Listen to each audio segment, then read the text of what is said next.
नमस्कार सभी नए प्रवेशित हमारे जो विद्यार्थी हैं एमकॉम प्रीवियस में, उन सभी का हार्दिक अभिनंदन और बहुत बहुत स्वागत। टॉपिक शुरू करने से पहले मैं अपना परिचय आपको दे देता हूं। मैं doctor Mahendra Kharadia, assistant professor ABST, department of commerce, government Lohia college Churu.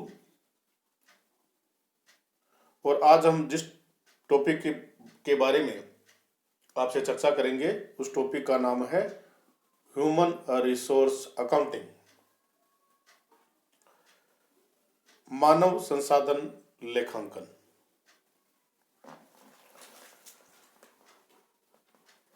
देखिए, मानव संसाधन लेखांकन जो टॉपिक है वो हमारा एक पेपर चलता है हायर अकाउंटिंग, उससे संबंधित ये हमारा टॉपिक है।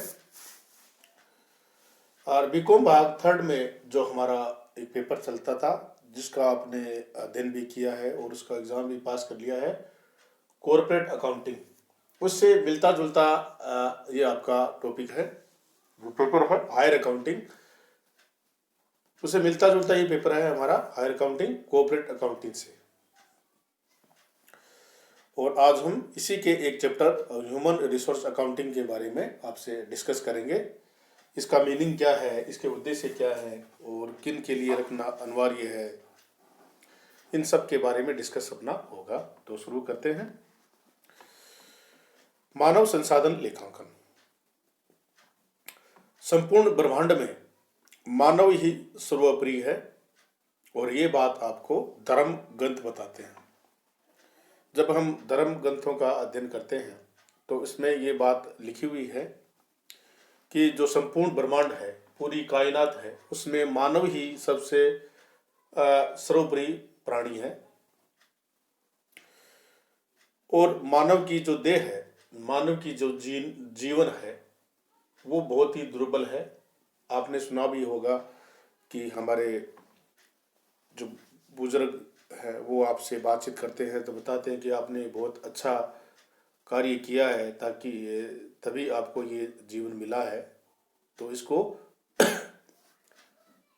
अच्छे से मानव भलाई के लिए लगाएं। और देवता भी इसे प्राप्त करने के लिए तरसते हैं, ये बताई गई है। और इसके साथ साथ भगवान विष्णु जब राक्षसों का संहार करने के लिए मानव रूप में श्री राम भगवान कृष्ण का रूप लेके आए थे, और इसीलिए महर्षि वेद व्यास ने महाभारत में कहा है कि मानव से बढ़कर कुछ नहीं हो सकता। ये आपको मैं पहले बताता हूं कि मानव है वो महत्वपूर्ण क्यों है।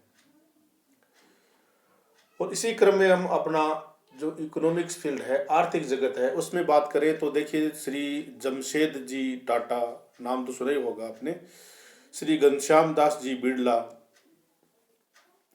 और धीरू भाई अंबानी, उनके जो सुपुत्र हैं मुकेश अंबानी, इनका आर्थिक जगत में बहुत ही महत्वपूर्ण योगदान है। और इसी के साथ साथ चंद्रमा पर मानव का पहुंचना, मंगल का यान उतारना आदि मानव की बुद्धि कौशल की ही देन है। और जैसे देखिए व्यवसाय के लिए भूमि, भवन, प्लांट, मशीन अत्यंत महत्वपूर्ण संपत्तियां हो सकती हैं, ये जरूरी है, लेकिन इससे महत्वपूर्ण है इनका उपयोग करने वाला मानव। अगर मानव नहीं होगा तो ये संपत्तियां बेकार हैं। और व्यवसाय के चिट्ठे की ओर ध्यान देने पर भूमि, भवन आदि संपत्तियां तो नजर आती हैं, लेकिन अधिक महत्वपूर्ण संपत्ति मानव दिखाई नहीं देगा आपको। आपने अभी तक जो बैलेंस शीट तैयार की है उसमें आपने कभी देखा है कि ह्यूमन एसेट्स नाम से कोई आपकी संपत्ति दिखाई दी? हो नहीं देती ना। इसी कमी को दूर करने के लिए पिछले कुछ वर्षों से इसके संबंध में आवाज उठाई गई और इसी आवाज के कारण मानव असेट्स को बैलेंस शीट में स्थान देने की शुरुआत हो गई और कुछ कंपनियां अपनी बैलेंस शीट में मानव संसाधनों को भी जगह देने लगे। कुछ कंपनियां हैं वो मानव संसाधन है उसको स्थान देने लगे हैं। किसके कारण? जो मांग उठी थी उस मांग के कारण। और प्राय पाया जाता है कि ऐसा चिट्ठा बैलेंस शीट सामान्य आर्थिक चिट्ठे से बनाकर कंपनियां वार्षिक प्रतिवेदन में जोड़ दिया करते हैं। मानव संसाधन से संबंधित जो बैलेंस शीट है वो अलग से बनाकर वार्षिक प्रतिवेदनों के साथ इसको जोड़ दिया जाता है। लेकिन इस बार की जो बैलेंस शीट तैयार करना, इस तरह की जो बैलेंस शीट है वो तैयार करना विश्व में कहीं भी वैज्ञानिक दृष्टिकोण से आवश्यक नहीं है। कंपनियां अपनी स्वेच्छा से इसके स्वैच्छिक रूप से इसके संबंध में अतिरिक्त सूचनाएं आपको प्रेषित कर सकती हैं। जो इसके संबंध में आपसे जानकारी लेना चाहते हैं उनके लिए वो अपनी स्वेच्छा से इसके संबंध में आपको जानकारी दे सकती हैं। अब बात करें कि मानव संसाधन की परिभाषा क्या है, मानव संसाधन है क्या। तो इसके संबंध में अमेरिकन अकाउंटिंग एसोसिएशन ने मानव संसाधन लेखांकन की एक परिभाषा दी है और परिभाषा देते हुए उन्होंने बताया कि मानव संसाधन लेखांकन मानव संसाधनों के संबंध में समंकों को पहचानने, उनका मापन करने और इसके संबंध में सूचना के बारे में जो रुचि रखते हैं जो पक्ष हैं उन तक सूचनाओं को पहुंचाने की प्रक्रिया है। ये परिभाषा अमेरिकन अकाउंटिंग एसोसिएशन ने मानव संसाधन के बारे में दी है कि मानव संसाधन लेखांकन है वो मानव संसाधन के संबंध में समंकों को पहचानने, उनका मापन करने और इसके संबंध में जो सूचना के बारे में रुचि रखते हैं उनको सूचनाएं पक्षों तक इसके संबंध में सूचनाएं पहुंचाने की जो प्रक्रिया है उसको हम मानव संसाधन लेखांकन कहते हैं। एक स्टीपनोफ की परिभाषा है। मानव संसाधन लेखांकन को इस प्रकार से परिभाषित किया जा सकता है कि मानव संसाधन संगठनात्मक निवेश का मापन और परिमाणन जैसे भर्ती, प्रशिक्षण, अनुभव और सपुर्दगी, ये सब मानव संसाधन लेखांकन में आते हैं। ये परिभाषा आपके एग्जाम में आ सकती है तो आप इसको समझ लें, इसको तैयार करें कि मानव संसाधन लेखांकन को इस प्रकार से परिभाषित किया है स्टीपनोफ कि मानव संगठनात्मक निवेश का मापन तथा परिमाणन जैसे भर्ती, प्रशिक्षण, अनुभव और सपुर्दगी। ये तो हो गई परिभाषा। अब एक प्रश्न हमारे दिमाग में भी ये भी आता है कि भाई मानव संसाधन रखने का उद्देश्य हमारा क्या है, मानव संसाधन है उसका लेखांकन हम क्यों करें, इसके उद्देश्य क्या हो सकते हैं।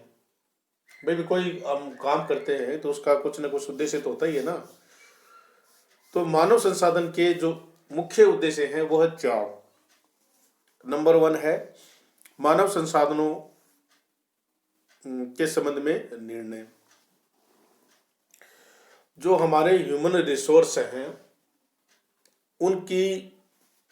उनके बारे में अगर कोई हमें डिसीजन लेना है कि भी इनकी जो है इनके बारे में हमें क्या क्या योजनाएं शुरू करनी चाहिए, इनकी स्वास्थ्य की, उनकी भर्ती की, इन सब बातों की हमें कोई योजना प्लान तैयार करना है तो कैसे लेंगे। हमारे पास क्या होना चाहिए, इसके संबंध में रिकॉर्ड्स होने चाहिए। और रिकॉर्ड्स कब उपलब्ध होंगे, जब इनके बारे में हम अकाउंटिंग लेखांकन इसका रिकॉर्ड्स हम रखेंगे। अगर रिकॉर्ड नहीं होगा तो इनके बारे में हम सही प्रकार से डिसीजन है वो नहीं ले सकते हैं। जो हमारी कंपनी के लिए बहुत ही महत्वपूर्ण है उन व्यक्तियों के बारे में अपने पास रिकॉर्ड रखना चाहिए, क्योंकि अगर वो चले गए तो हमारी कंपनी को बहुत सा नुकसान हो सकता है। तो इसका मुख्य उद्देश्य क्या है, मानव संसाधनों के संबंध में निर्णय लेना। और निर्णय लेने के लिए हमें जो है मानव संसाधन के संबंध में रिकॉर्ड्स अपने रखना है। मानव संसाधनों की उपयोगिता का मापन करना। अगर हम रिकॉर्ड रखेंगे तो हमें पता चल जाएगा कि ये जो कर्मचारी हैं जो हमारे संस्थान में काम करते हैं उनकी उपयोगिता क्या है।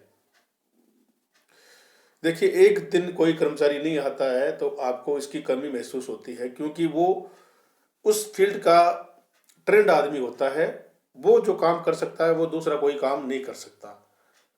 तो ऐसे संसाधनों को हम बचा के रखें ताकि हमारा जो बिजनेस है वो आगे से आगे बढ़ता जाए।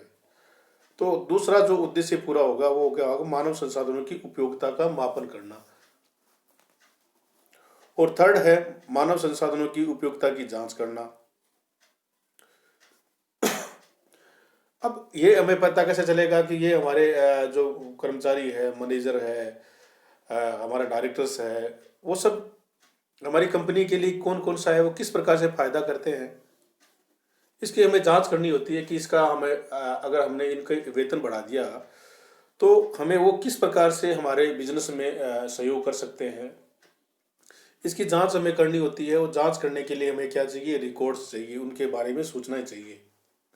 और सूचनाएं कब मिलेंगी आपको, जब उनके संबंध में हम रिकॉर्ड्स अब तैयार करेंगे कि भाई ये जो व्यक्ति है या कोई संस्थान में हमारे जो कर्मचारी है उनकी योग्यता क्या है, वो किन किन जो ट्रेंड है उसमें ट्रेंड है, उनको कौन प्रशिक्षण की आवश्यकता है, इन सब बातों के बारे में अपना रिकॉर्ड्स है वो हम तैयार करेंगे तो उनकी उपयोगिता के बारे में हम जानकारी प्राप्त कर सकते हैं।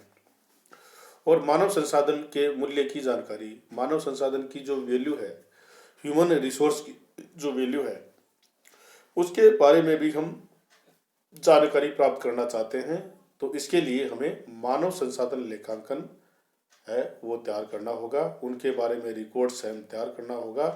और जो हमारी बैलेंस शीट है उसमें इसको शो करना होगा, क्योंकि बैलेंस शीट में हमारे सबसे जिस प्रकार से मशीन है, प्लांट है, फर्नीचर है, वो तभी काम कर पाएंगे जब हम हमारे पास उनका प्रयोग करने वाला मानव होगा। अगर मानव नहीं होगा तो हम उसका प्रयोग नहीं कर पाएंगे। तो ये उद्देश्य हम तभी पूरा कर सकते हैं जब मानव संसाधन लेखांकन हम तैयार करें, उनका रिकॉर्ड्स रखें, तभी हम अपने बिजनेस को बहुत बेहतर स्थिति में पहुंचा सकते हैं। और उनको जो हमारे रिसोर्स है, ह्यूमन रिसोर्स है, उनको बचा कर रख सकते हैं ताकि वो हमारी कंपनी में बने रहे और दूसरी कंपनी में नहीं जाए। तो आज का टॉपिक यहीं तक। और नेक्स्ट जो हमारा टॉपिक होगा उसमें हम मेथड्स के बारे में बातचीत करेंगे। मानव संसाधन लेखांकन की जो मेथड्स हैं, कौन कौन से लेखांकन के जो रूल्स हैं उनके बारे में बातचीत करेंगे। तो आप सभी विद्यार्थियों का बहुत बहुत धन्यवाद। Thank you.